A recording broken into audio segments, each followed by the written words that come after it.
상쾌한 아침을 열어드립니다. 안녕하세요. 연린시장 상한가를 잡아라 김선영입니다. 10월이 시작이 됐습니다. 과연 증시는 어떤 모습을 보일까요?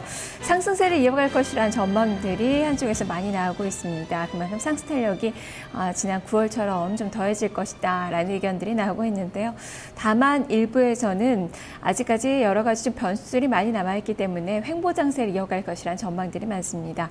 각 증권사들의 전망치를 보자니 1930에서 2050선 정도로 10월 증시 전망을 해놨던데요. 아무래도 앞으로 계속해서 유럽발 변수들에 대해서 체크를 해봐야 되고 실적 시즌도 도래하고 미국의 재정 절벽 등 여러 가지 이슈들이 많이 남아있다라는 측면에서 이야기들이 좀 되고 있습니다. 과연 10월의 첫 거래 증시는 어떤 모습을 보일지 오늘 함께해 주시길 바랍니다.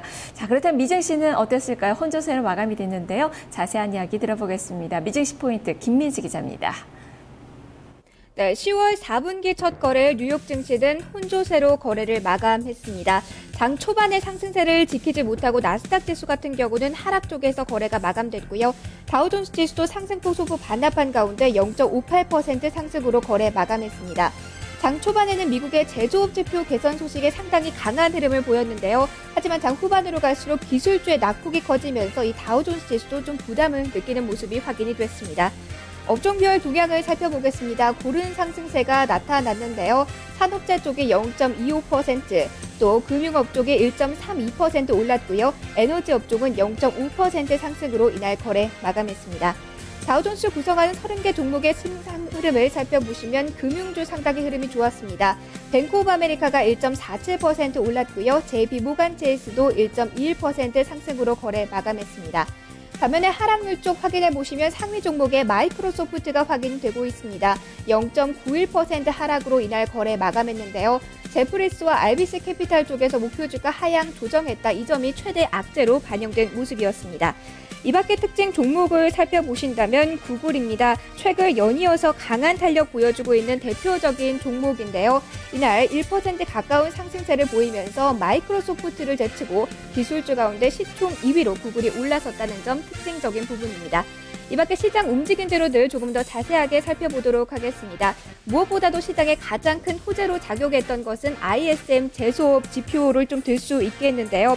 이 지표를 확인해 보시면 미국의 9월 제조업 경기가 예상보다 크게 개선된 모습을 보였습니다. 전미공급관리자협회는 지난달 제조업 구매관리자 지수가 51.5로 지난 8월에 49.6은 물론이고 시장 예상치인 49.7도 웃돌았습니다. 특히 이 지수는 경기가 확장이냐 위축이냐를 가르는 기준치인 50선을 넉 달 만에 다시 회복해서 경기가 확장하고 있음을 보여줬습니다. 반면 주택 관련 지표는 부진했습니다. 미국 상무부는 8월 중 건설 지출이 전월 대비 0.6% 감소했다고 발표했습니다. 이날 버냉키 의장의 발언이 있었는데요. 버냉키 의장은 3차 양적 완화를 반대하는 비판 세력들을 겨냥해 연준의 통화 정책을 강하게 옹호하는 발언을 했습니다. 버냉키 의장은 이례적으로 취약한 경제 여건으로 인해 연준이 제로금리 수준까지 기준금리를 인하한 이후에도 비전통적인 부양 수단을 채택할 수밖에 없다고 말했습니다. 시장에 부담을 준 재료 중 하나 스페인 관련한 것인데요. 스페인이 우호적인 은행권 스트레스 테스트 결과를 내놓았지만 국제 신용평가기관인 무디스가 자본 확충 계획 규모가 부족할 수도 있다고 경고한 것 또한 시장 심리에 다소 부정적으로 작용했습니다. 주요 6개국 통화 대비 달러 가치를 나타내는 달러 인덱스 0.4% 하락했습니다. WTI는 미국 제조업 지표 호전 소식에 0.3% 올랐습니다. 금이 0.5%, 옥수수가 0.07% 각각 상승으로 거래 마감했습니다.